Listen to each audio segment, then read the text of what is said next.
following is not financial advice and is intended for entertainment purposes only. I want to start with something I think about a lot.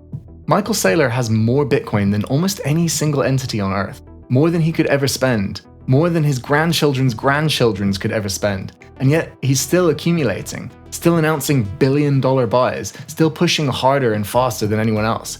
People look at that and think he's obsessed or reckless or drunk on his own thesis. I think he just understands the supply cap better than almost anyone alive. 21 million Bitcoin, that is it. That is all there will ever be. And there is less than 1 million left to mine. Meanwhile, over 200 companies have now adopted Bitcoin as a treasury asset. Nation states are accumulating, pension funds are coming, sovereign wealth funds are moving. Every institution that decides to enter is chasing the same fixed, finite supply that cannot be increased regardless of demand. It doesn't matter how much money flows in, the supply does not respond. It never will. Once you truly internalize that, you stop sleeping easily too. That is why I started this channel. I'm not a financial advisor, I'm not an economist, I didn't study finance at university, I'm someone who went down the Bitcoin rabbit hole and could not stay quiet about what I found. What I found terrified and angered me. The financial system is predatory. Money printing is theft. Not an innocent economic necessity made by governments under pressure, it's a deliberate transfer of wealth from people who save in fiat currency to the institutions and governments that control the money printers. No legislation, no debate, no vote, just dilution, slow and insidious, and it's not sustainable. We're living in the most heavily indebted period in human history. $300 trillion in global debt. Debt that was taken on in an inflationary system where growth and inflation were expected to erode it over time. That model is breaking down. Artificial intelligence and automation are structurally deflationary. They drive prices down, eliminate jobs, and hollow out tax bases. The very productivity that governments are celebrating is the same force that will collapse the revenue streams used to service the debt. A debt-based inflationary monetary system is fundamentally incompatible with a deflationary AI economy. That collision is coming. There are only two assets that are structurally compatible with what is on the other side: gold and Bitcoin.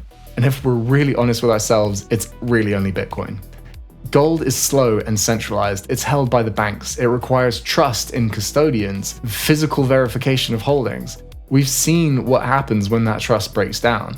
We would end up with the same dollar system with just a different name on the label. Bitcoin is the only exit that is structurally sound. Here's the thing about a fixed supply asset in a world of accelerating institutional demand. Once you understand it, you cannot un-understand it. There's a race happening. It's not publicized, it's not on the news, but it's happening in the treasury departments and the boardrooms and central bank research divisions all over the world. A race between individuals securing their financial futures and institutions doing the same thing at scale. Between sovereign people and the sovereigns themselves. The supply doesn't care who wins, it will not expand to accommodate the demand. Every Bitcoin an institution takes off the market is one fewer available for individuals. Every government that starts accumulating moves the equilibrium further out of reach for the person who has not yet made the decision. This is not a process that gets easier over time, it gets harder. The window doesn't stay open forever. I want to be clear about where this channel comes from because I think it matters. I believe in Bitcoin as a first principles structural solution to a real and urgent problem. Not because the number goes up, though it has and I believe it will continue to. I believe in it because the alternative is a monetary system that is mathematically guaranteed to continue extracting wealth from anyone who does not exit it. Jeff Booth talks about putting your time into the system, about living on a Bitcoin standard, about aligning your work and your savings with the network you believe in. That's the commitment I'm making with this channel. If Bitcoin goes to zero, I'll have been wrong. I accept that. And I will ride it to zero if I have to, because the argument is sound regardless of the price. But I don't think it's going to zero.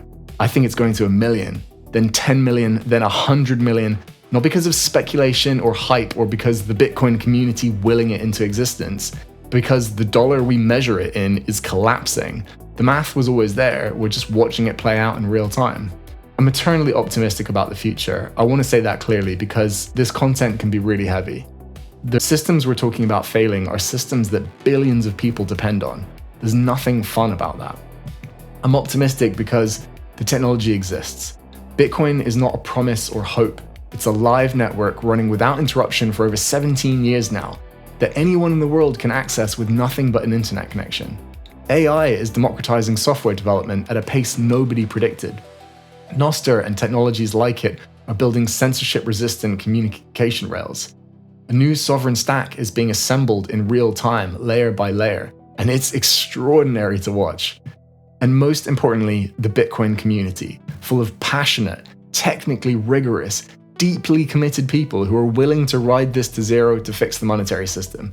I say this with nothing but love. They are psychopaths, and I am one of them. This channel is a source of education. It takes the case for Bitcoin seriously, looks honestly at both the benefits and the risks, and treats you as someone who is capable of thinking for themselves. Number go up is not the point. The war for sovereignty is the point. Bitcoin can win as money, and we still have long battles ahead around privacy, taxation, self-custody, and state resistance. Winning the monetary layer does not automatically win everything. The path between here and a Bitcoin native world will have obstacles that are not purely financial. Regulatory capture, surveillance infrastructure, the erosion of self-custody rights. These are real and they deserve honest discussion. But Bitcoin is the foundation. It's the weapon for the individuals, for businesses, for communities, for humanity, to build a system that rewards honest work rather than proximity to the money printer.